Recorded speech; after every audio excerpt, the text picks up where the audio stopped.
Hello everyone, कैसे हैं आप सब। तो आज की इस क्लास में आप सबके लिए क्लास 12 होम साइंस का टॉप मोस्ट 50 इंपॉर्टेंट क्वेश्चन का सीरीज स्टार्ट कर चुका हूं। और इस सीरीज में मैं आपको top most 50 important question cover कराऊंगा। और इस सीरीज में आपका 8 से 10 क्लास होगी, जिसमें आपका बुक का सारा इंपॉर्टेंट क्वेश्चन कवर हो जाएगा। तो अगर आप इस पूरे सीरीज को देख लेते हैं तो आपका बुक से जितना भी सारा इंपॉर्टेंट क्वेश्चन है वो सारा कवर हो जाएगा। इसलिए आप लोग इस सीरीज को बिल्कुल भी मत छोड़िएगा, क्योंकि इस सीरीज में मैं आपका बुक का सारा क्वेश्चन कवर करा दूंगा। इसलिए आपको हर एक क्लास में ज्वाइन हो जाना है। और अभी तक अगर आपने चैनल को सब्सक्राइब नहीं किया है तो आपको सबसे पहले चैनल को सब्सक्राइब कर लेना है, ताकि आप हर एक क्लास में टाइम पे ज्वाइन हो सके और क्लास का बेनिफिट उठा सके। तो बिना टाइम को वेस्ट किए हम लोग क्वेश्चन की ओर चलेंगे। और अगर आपको आंसर पता होगा तो आपको आंसर देने में बिल्कुल भी कोताही नहीं करना है, आपको कमेंट बॉक्स में आंसर देते चलना है। शरीर में मुख्य अंतःस्रावी ग्रंथियों की संख्या है, तो हमारे शरीर में कितने मुख्य अंतःस्रावी ग्रंथियों की संख्या है आप सबको कमेंट बॉक्स में फटाफट से टाइप करने हैं। वेरी गुड, सबने यहाँ पे आंसर ऑप्शन नंबर सी बताया, बिल्कुल करेक्ट हो जाएगा ही नहीं 8। चलिए आप देख लेंगे हम लोग नेक्स्ट क्वेश्चन, क्वेश्चन नंबर 2। और आप लोग इसी तरह से करेक्ट आंसर कमेंट बॉक्स में फटाफट बताइए। बोला जा रहा है कि इनमें से कौन पुरुष प्रजनन तंत्र का भाग नहीं है।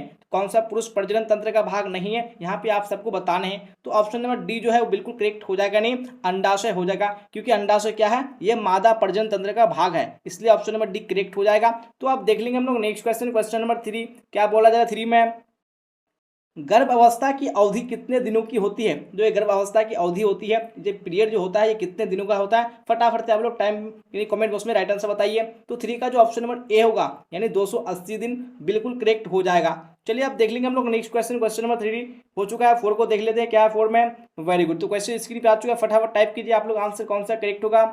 इनमें से किस हार्मोन के कम स्राव से पुरुष में पुरुषत्व की कमी हो जाती है। इनमें से कौन सा हार्मोन है जिसके कम स्राव होने से पुरुष में पुरुषत्व की कमी आ जाती है। तो यहाँ पे क्वेश्चन नंबर 4 का ऑप्शन नंबर डी करेक्ट हो जाएगा, नहीं इनमें से कोई नहीं।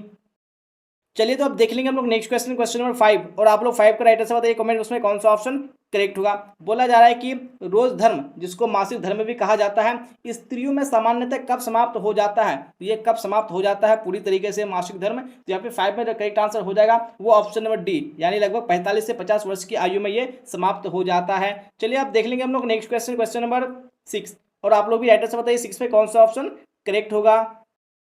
बोला जा रहा है कि स्वच्छ भारत अभियान भारत सरकार द्वारा किस तिथि को आरंभ किया गया। यानी जो स्वच्छ भारत अभियान है ये कौन सी तारीख को स्टार्ट किया गया था, फटाफट आप लोग राइट आंसर बताइएगा। तो 6 का ऑप्शन नंबर बी करेक्ट हो जाएगा, नहीं 2 अक्टूबर 2014 ईस्वी में, जो कि नरेंद्र मोदी ने चलाया था। चलिए आप देख लेंगे हम लोग नेक्स्ट क्वेश्चन, क्वेश्चन नंबर 7। क्या है क्वेश्चन नंबर 7 में, स्त्रियों के अंडाशय में किसका निर्माण होता है। तो स्त्रियों के अंडाशय में किस चीज का निर्माण होता है यहाँ पे आप सबको बताने हैं। तो यहाँ पे 7 का ऑप्शन नंबर डी करेक्ट हो जाएगा, नहीं इनमें से सभी।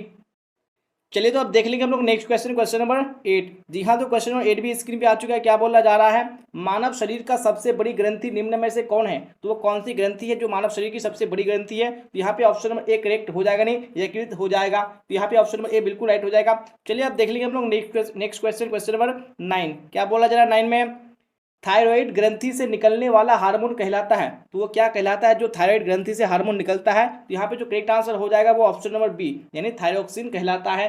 चलिए अब देख लेंगे हम लोग नेक्स्ट क्वेश्चन, क्वेश्चन नंबर 10। तो क्वेश्चन नंबर 10 में क्या बोला जा रहा है फटाफट से देखिए और फटाफट से राइट आंसर बताइए आप लोग। वह कौन सी अंतःस्रावी ग्रंथि है जिसे मास्टर ग्रंथि भी कहा जाता है। तो कौन सी ग्रंथि को मास्टर ग्रंथि कहा जाता है। तो यहाँ पे 10 का ऑप्शन नंबर ए बिल्कुल करेक्ट हो जाएगा, नहीं पीयूष ग्रंथि। चलिए अब देख लेंगे हम लोग नेक्स्ट क्वेश्चन, क्वेश्चन नंबर 11। क्या है 11 में, गांव में समुचित स्वच्छता किसकी जिम्मेदारी है। यानी जो गांव में जो समुचित स्वच्छता है ये किसकी जिम्मेदारी है यहाँ पे आप सबको बताने हैं। तो 11 में ऑप्शन नंबर डी करेक्ट हो जाएगा, नहीं इनमें से सभी की, यानी गांव के लोगों की भी है, ग्राम पंचायत की भी है और स्वास्थ्य कर्मी की भी है। इसलिए ऑप्शन नंबर डी करेक्ट हो जाएगा।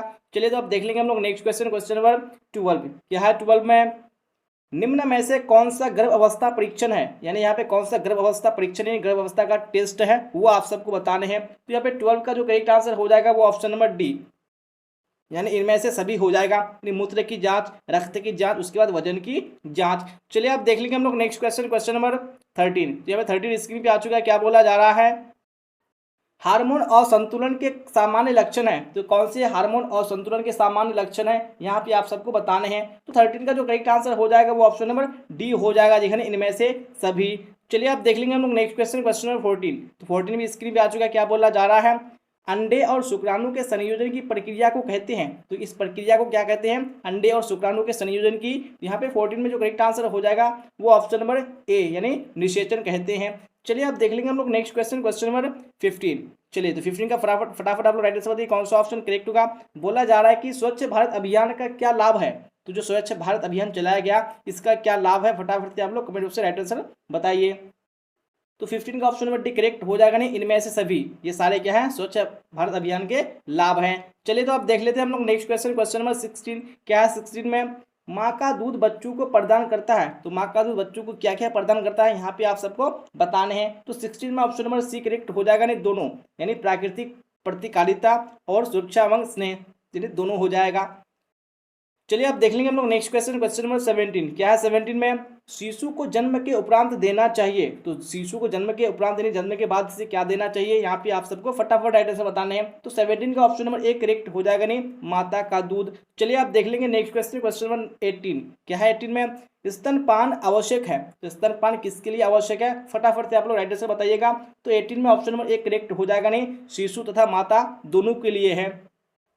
चलिए अब देखेंगे हम लोग नेक्स्ट क्वेश्चन, क्वेश्चन नंबर 19 क्या है। 19 में 2 वर्ष से 6 वर्ष तक की आयु को कहते हैं। तो इस आयु को क्या कहते हैं, जो 2 वर्ष से 6 वर्ष तक होता है। तो 19 में ऑप्शन नंबर बी करेक्ट हो जाएगा नहीं, बाल्य अवस्था कहते हैं। तो अब देख लेंगे हम लोग नेक्स्ट क्वेश्चन, क्वेश्चन नंबर 20 क्या है। 20 में नवजात शिशु को स्तनपान कब से कराना चाहिए। तो कब से कराना चाहिए नवजात शिशु को स्तनपान। यहाँ पे 20 का जो ऑप्शन नंबर ए होगा बिल्कुल करेक्ट हो जाएगा नहीं, जन्म के दिन से ही कराना चाहिए। तो अब देख लेंगे हम लोग नेक्स्ट क्वेश्चन, क्वेश्चन नंबर 21।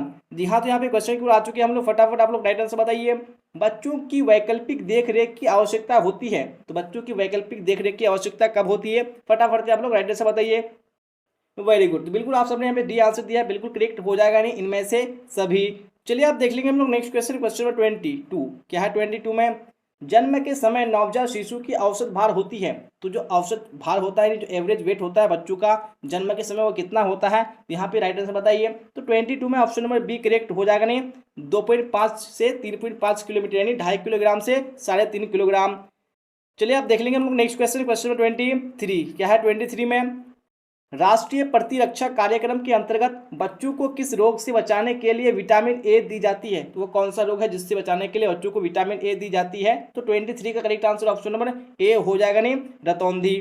तो अब देख लेंगे हम लोग नेक्स्ट क्वेश्चन, क्वेश्चन नंबर 24 क्या है। 24 में भारत में स्वास्थ्य की समस्या क्या है। तो भारत में स्वास्थ्य की क्या समस्या है वो आप सबको बताने हैं। तो 24 में ऑप्शन नंबर डी करेक्ट हो जाएगा नहीं, इनमें से सभी, यानी संक्रमण रोग की समस्या, उसके बाद बढ़ती जनसंख्या की समस्या, उसके बाद पोषण की समस्या, ये सारे क्या है स्वास्थ्य से रिलेटेड समस्याएं हैं। चलिए आप देख लेंगे हम लोग नेक्स्ट क्वेश्चन, क्वेश्चन नंबर 25 आ चुका है स्क्रीन पे। क्वेश्चन क्या बोला जा रहा है, निम्न में से कौन क्रियात्मक विकास नहीं है। इनमें से कौन सा क्रियात्मक विकास नहीं है। तो 25 में ऑप्शन नंबर बी करेक्ट हो जाएगा नहीं, बोलना, ये बिल्कुल भी क्रियात्मक विकास नहीं है। अब देख लेंगे हम लोग नेक्स्ट क्वेश्चन, क्वेश्चन नंबर 26 क्या है। 26 में वृद्धि से तात्पर्य है। तो वृद्धि से क्या तात्पर्य है, फटाफट से आप लोग राइट आंसर बताइए। तो ऑप्शन नंबर डी करेक्ट हो जाएगा नहीं, इनमें से सभी। चलिए अब देख लेंगे हम लोग नेक्स्ट क्वेश्चन, क्वेश्चन नंबर 27 क्या है। 27 में विवृद्धि से अभिप्राय है। तो विवृद्धि से क्या अभिप्राय है। तो 27 में ऑप्शन नंबर बी करेक्ट हो जाएगा नहीं, संख्यात्मक विकास। तो आप देख लेंगे हम लोग इसी तरह से नेक्स्ट क्वेश्चन, क्वेश्चन नंबर 28। और जैसा कि जो हम लोग क्वेश्चन कवर कर रहे हैं, मैंने आप सबको बता दिया कि अगर आप इस सीरीज को पूरा देख लेते हैं तो आपका बुक का जितना भी सारा इंपॉर्टेंट क्वेश्चन है वो सारा आपका कवर हो जाएगा। अगर आप बुक को नहीं भी पढ़ेंगे तो आपका ये क्वेश्चन से सारा क्वेश्चन कवर हो जाएगा। इसलिए आप लोग इस सीरीज को पूरा देखिएगा और क्लास को टाइम पे आप लोग जरूर से कर लीजिएगा। इसलिए आप लोग अभी सब्सक्राइब नहीं किए तो आप लोग सबसे पहले सब्सक्राइब कर लीजिए और बेल आइकन को भी प्रेस कर लीजिए। और क्लास अच्छी लगी तो आपको लाइक जरूर से कर देना है। फिलहाल 28 को देखिए क्या बोला जा रहा है, किस बीमारी से बचने के लिए वैक्सीन को मुंह द्वारा बूंदों के रूप में डाला जाता है। तो वो कौन सी बीमारी है जिससे बचने के लिए वैक्सीन को मुंह में डाला जाता है। तो 28 का जो ऑप्शन नंबर बी होगा बिल्कुल करेक्ट हो जाएगा नहीं, पोलियो। आपने भी कभी बूंद लिया होगा। चलिए आप देख लेंगे नेक्स्ट क्वेश्चन, क्वेश्चन नंबर 29 क्या है। 29 में नवजात शिशु 24 घंटे में सोता है। तो नवजात शिशु 24 घंटे में कितनी देर तक सोता है, कितना घंटा सोता है। तो 29 का ऑप्शन नंबर एक करेक्ट हो जाएगा नहीं, 15 से 16 घंटे। चलिए अब देख लेंगे हम लोग नेक्स्ट क्वेश्चन, क्वेश्चन नंबर 29 हो चुका है। 30 को देख लेते हैं क्या है। क्वेश्चन नंबर 30 में मानव शरीर की सबसे छोटी ग्रंथि कौन सी है? तो कौन सी ग्रंथि है जो मानव शरीर की सबसे छोटी ग्रंथि है? हम लोगों ने बड़ी ग्रंथि का नाम पढ़ चुका है, यानी यकृत था, लेकिन छोटी ग्रंथि कौन सी है? तो 30 में जो करेक्ट आंसर हो जाएगा वो ऑप्शन नंबर सी, यानी पीयूष ग्रंथि। चलिए आप देख लेंगे हम लोग नेक्स्ट क्वेश्चन, क्वेश्चन 31 क्या है? 31 में किस कितना प्रतिशत पानी की कमी होने पर बच्चे की मृत्यु हो जाती है? तो कितना प्रतिशत पानी की अगर शरीर में कमी होगी बच्चे की तो उसकी मृत्यु हो जाएगी। तो 31 में ऑप्शन नंबर सी बिल्कुल करेक्ट हो जाएगा, नहीं 20%। चलिए आप देख लेंगे हम लोग नेक्स्ट क्वेश्चन, क्वेश्चन नंबर 32। चलिए तो आप लोग इसी तरह राइट आंसर बताइए 32 में कौन सा ऑप्शन करेक्ट होगा? पशुओं से मनुष्य तक पहुंचने वाला छूत रोग है, तो वो कौन सा रोग है जो पशुओं से मनुष्य तक पहुंचता है? यहाँ पे 32 में correct answer option number A, यानी हाइड्रोफोबिया हो जाएगा। चलिए आप देख लेंगे नेक्स्ट क्वेश्चन, क्वेश्चन 33 क्या है? 33 में फटाफट देखिए आप लोग, निम्न में से कौन माता के दूध के साथ नवजात की जरूरत होती है? तो वो कौन सी चीज है जो दूध के साथ में नवजात को जरूरत पड़ती है? तो 33 में correct answer option number C हो जाएगा, नहीं पानी। चलिए आप देख लेंगे हम लोग नेक्स्ट क्वेश्चन, क्वेश्चन 34 क्या है? 34 में शैशव अवस्था कितने वर्षों की होती है? तो शैशव अवस्था कितने वर्षों की होती है? तो 34 का जो ऑप्शन नंबर करेक्ट हो जाएगा, यानी ऑप्शन नंबर ए 0 से 2 वर्ष। चलिए आप देख लेंगे नेक्स्ट क्वेश्चन, क्वेश्चन 35 क्या? 35 में भय, क्रोध और प्यार बच्चे के लक्षण है, ये कैसे लक्षण है भय, क्रोध और प्यार? तो 35 में ऑप्शन नंबर डी, यानी क्या हो जाएगा? संवेगात्मक लक्षण हो जाएगा। चलिए आप देख लेंगे नेक्स्ट क्वेश्चन, क्वेश्चन 36 क्या? 36 में रोग मुक्त रहने से प्राप्त होता है, तो रोग मुक्त रहने से क्या प्राप्त होता है? तो 36 में ऑप्शन नंबर डी हो जाएगा, नहीं उपरोक्त सभी।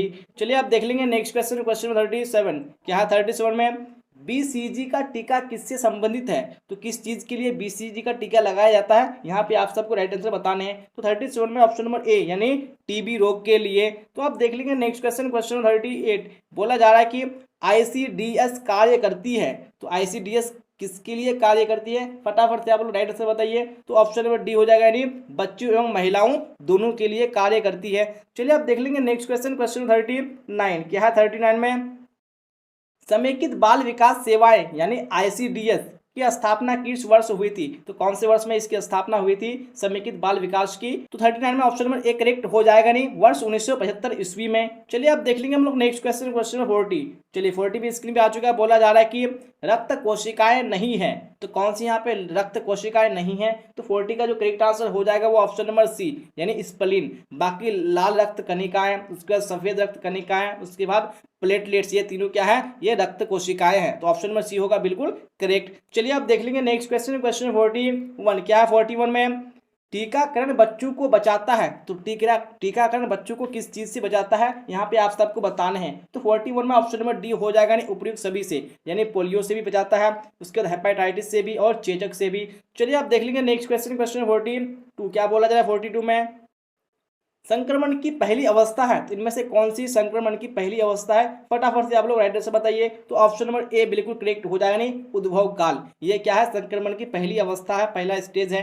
चलिए आप देख लेंगे नेक्स्ट क्वेश्चन, क्वेश्चन 43 क्या है? 43 में कीटनाशक दवाइयों का कुप्रभाव दूर करने के लिए सामग्री को अच्छी तरह चाहिए, तो अच्छी तरह क्या करना चाहिए कुप्रभाव दूर करने के लिए? तो 43 में ऑप्शन नंबर डी, यानी अच्छी तरीके से धोना चाहिए। तो आप देख लेंगे हम लोग नेक्स्ट क्वेश्चन, क्वेश्चन 44 क्या है? 44 में बिना किसी देरी के आप लोग करेक्ट आंसर बताइए कमेंट बॉक्स में कौन सा ऑप्शन राइट होगा। बोला जा रहा है कि शिशुओं के लिए स्तनपान आवश्यक क्यों है? तो क्यों बच्चों के लिए स्तनपान आवश्यक है? यहाँ पे आप सबको इसका रीजन बताने हैं। तो 44 में जो करेक्ट आंसर हो जाएगा वो ऑप्शन नंबर डी, यानी उपयुक्त सभी के लिए, यानी माता के दूध में सभी पोषक तत्व शिशु की आवश्यकता के अनुसार विद्यमान होते हैं, इसलिए भी करना चाहिए। माता का दूध साफ, शुद्ध और प्रति द्रव युक्त होता है, इसलिए करना चाहिए। माता के दूध से शिशु को रोगाणुओं की प्रतिकारिता प्राप्त होती है। इन सारे रीजन के कारण बच्चों को स्तनपान कराना चाहिए, इसलिए ऑप्शन नंबर डी बिल्कुल करेक्ट हो जाएगा। चलिए अब देख लेंगे हम लोग नेक्स्ट क्वेश्चन, क्वेश्चन 45 यहाँ पे स्क्रीन पे क्वेश्चन आ चुका है, तो बिना किसी देरी के आप लोग राइट आंसर बताइए। बोला जा रहा है कि बाल बाड़ी कितने वर्ष तक की आयु के बच्चों की आवश्यकताओं को पूरा करती है? यानी जो बाल बाड़ी है कितने वर्ष की आयु तक की बच्चों की आवश्यकताओं को पूरा करती है? तो 45 में जो करेक्ट आंसर हो जाएगा वो ऑप्शन नंबर सी, यानी 6 वर्ष तक के। चलिए आप देख लेते हैं नेक्स्ट क्वेश्चन, क्वेश्चन 46 बोला जा रहा है कि खुशी एक संवेग है, तो खुशी एक कैसा संवेग है? यहाँ पे आप सबको बताना है। तो खुशी हो जाएगा यहाँ पे क्या आपका धनात्मक संवेग, यानी एक पॉजिटिव संवेग हो जाएगा। चलिए आप देख लेंगे हम लोग नेक्स्ट क्वेश्चन, क्वेश्चन 47 क्या बोला जा रहा है? 47 में मानसिक विकास की प्रक्रिया प्रारंभ होती है, तो ये प्रक्रिया जो है मानसिक विकास की कब से प्रारंभ होती है, फटाफट आप लोग राइट से बताइए। वेरी गुड, तो 47 का ऑप्शन में बी करेक्ट हो जाएगा, नहीं जन्म के बाद से होती है। तो अब देख लेते हैं नेक्स्ट क्वेश्चन है, क्वेश्चन नंबर 48। बोला जा रहा है कि किस काल में बालक अधिकांश बातें घर वालों के अनुकरण द्वारा सीखता है। तो कौन से काल में बच्चे जो है वो अधिकांश बातें घर वालों के अनुकरण से ही सीखते हैं। 48 में जो करेक्ट आंसर हो जाएगा वो ऑप्शन नंबर ए, यानी शैशव अवस्था में। और जो शैशव अवस्था होता है ये 0 से 2 वर्ष के बीच में होता है। चलिए अब देख लेंगे हम लोग नेक्स्ट क्वेश्चन, क्वेश्चन 49। तो 49 भी स्क्रीन पे आ चुका है। बोला जा रहा है कि बच्चों के अस्थायी दांत कब से निकलने लगते हैं, यानी अस्थायी दांत टूटने के बाद जो अस्थायी दांत आते हैं वो कब से निकलना शुरू हो जाता है। तो 49 में ऑप्शन नंबर सी करेक्ट हो जाएगा, नहीं 6 वर्ष की उम्र से निकलना शुरू हो जाता है। तो आप देख लेते हैं हम लोग नेक्स्ट क्वेश्चन, क्वेश्चन नंबर 50, जो कि आज की इस क्लास का आखिरी क्वेश्चन है। क्या बोला जा रहा है, पोलियो रोग प्राय किस उम्र के बच्चों को अधिक होता है। तो कौन सी उम्र के बच्चों को अधिक होता है पोलियो रोग। तो 50 का ऑप्शन नंबर ए हो जाएगा, यानी 1 से 2 वर्ष के बीच में, यानी जो बच्चे होते हैं 1 से 2 वर्ष के उसको ज़्यादा होने की आशंका होती है, इसलिए बच्चों को पोलियो का टीका दिया जाता है। तो मैंने आज की इस क्लास में आप सबको top most 50 important question cover करा दिया है, और मैंने आपको बताया कि इस सीरीज में मैं आपको 8 से 10 क्लास में सारा आपका बुक का क्वेश्चन कंप्लीट करा दूंगा। इसलिए आप लोग इस सीरीज को बिल्कुल से पूरा देखिएगा, और अभी तक सब्सक्राइब नहीं किया तो सब्सक्राइब जरूर कर लीजिएगा, ताकि आप टाइम पे क्लास में अटेंड हो सके, क्लास का बेनिफिट उठा सके। और क्लास अच्छी लगी हो तो लाइक कर देना, अपने दोस्तों में आपको हर हाल में शेयर कर देना, ताकि आपका फ्रेंड भी क्लास का बेनिफिट उठा पाए। और कमेंट बॉक्स में ये भी बताइएगा कि आपको क्लास कैसी लगी। अच्छी लगी तो आपको अच्छे कमेंट करना है, और आपको समझने में कोई भी परेशानी होगी तो आपको कमेंट बॉक्स में ये भी टाइप कर देना है। तो यहाँ तक बने रहने के लिए आप सबका धन्यवाद। फिर मिलते हैं अगली क्लास में। Till then bye bye, tata, see you on the next class.